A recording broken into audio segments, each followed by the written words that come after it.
Hi everybody. Um, Glad to see you again. It's been a while and a lot has happened since the last time I made a video, or whatever you want to call it for YouTube. Um, Not really a lot, but just a lot of busyness.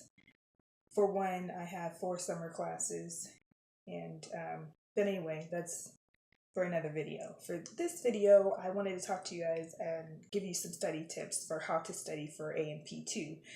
I know that the next semester is coming up, the fall semester. If you haven't already started, here where I'm at in California, we haven't already started.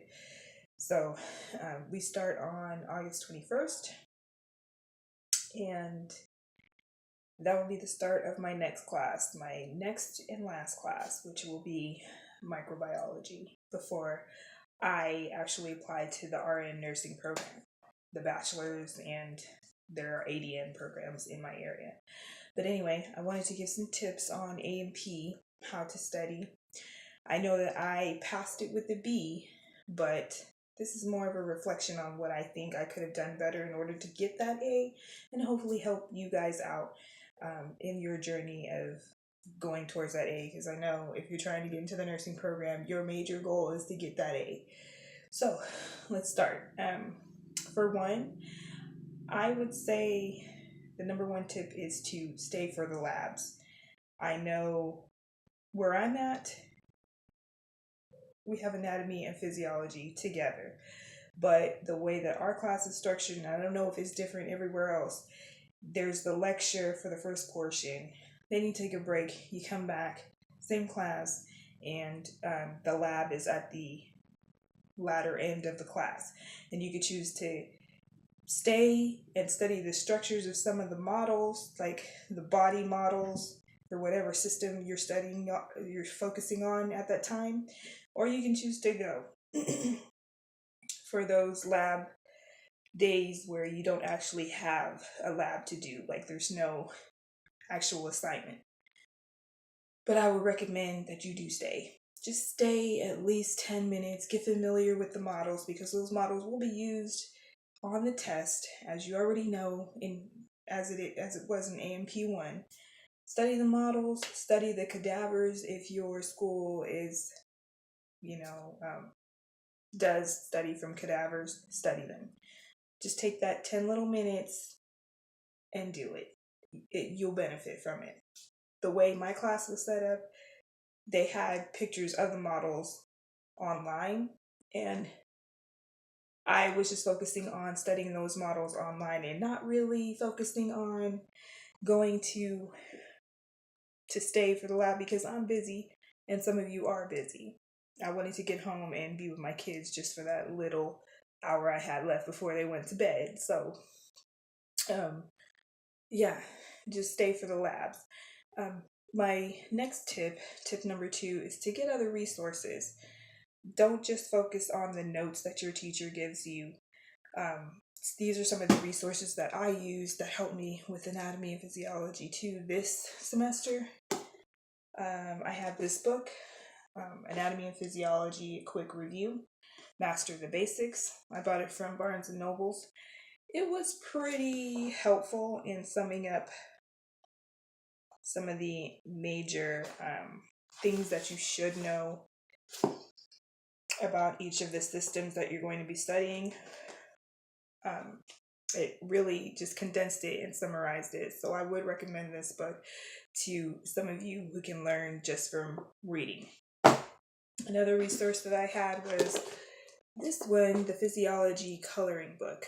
They have the anatomy one, and I did feature that in another video. And in my opinion, this is okay if you need another visual of the material that you're studying, but it's definitely not as helpful as the anatomy physiology color. I'm sorry, the anatomy coloring book. The physiology one was just more, it had a lot of information, and really the graphics didn't really help, because you just need to know more information about the process of things instead of this picture. So this one didn't really help for me, but it may be helpful for someone else. Like, this doesn't help, but you'll find that when you take the cardiovascular portion in Anatomy and Physiology 2, what this means. So yeah, the visual doesn't help, but you really need to know the background for the information. So it might help someone, so some of you. And then I also had this, featured this in another video, Anatomy and Physiology made incredibly visual. This does help, but not with the full material that is in the chapter. So that's totally up to you whether you want to get that or not. And then my planner helped me keep on track. So I would definitely recommend you get any kind of planner. And so those are my resources. And I hope that you can find some resources to help you as well. Flashcards didn't really help me in this class, so maybe it will help you. Anyway, the third thing that I could offer is to get organized. Definitely have a planner. Definitely write down in that planner your due dates, but also write down when you plan to study for each chapter, just so you have it in your mind what it is that you're supposed to do each day.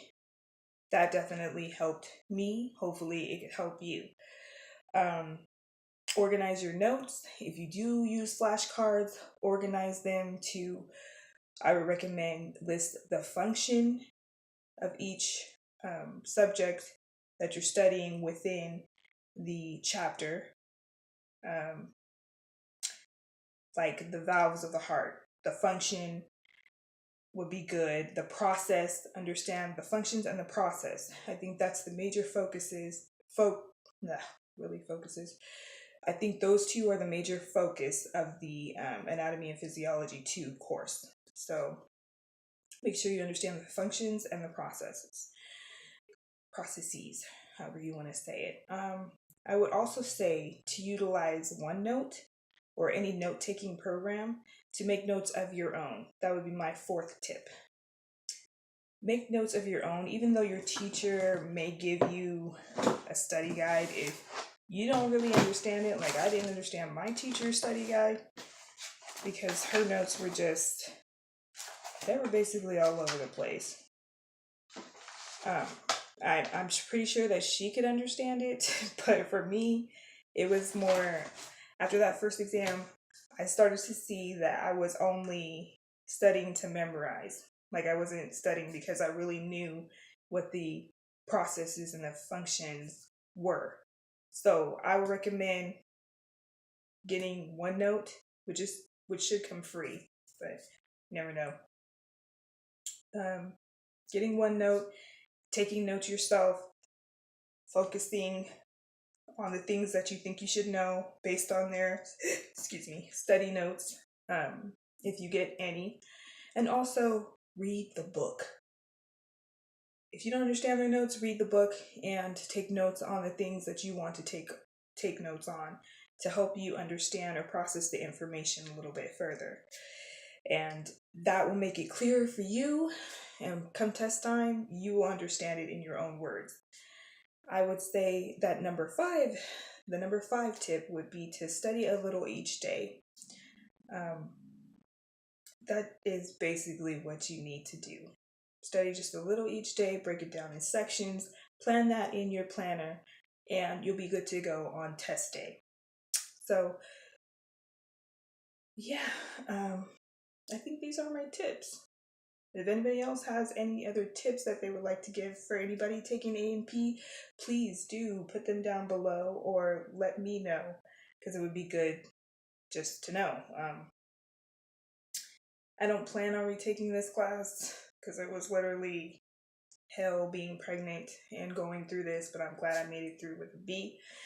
Hopefully you guys can do better than that and come out with a higher grade and actually make yourself more competitive. So yeah, those are my tips. Anyway, hope you all are doing well. I plan on making more videos in like a minute to update you on what I've been doing and to update you on my future plans as I'm going towards this RN. I'm still in it, I'm still doing it, I'm still working towards it. Anyway, have a good day, and thank you for watching.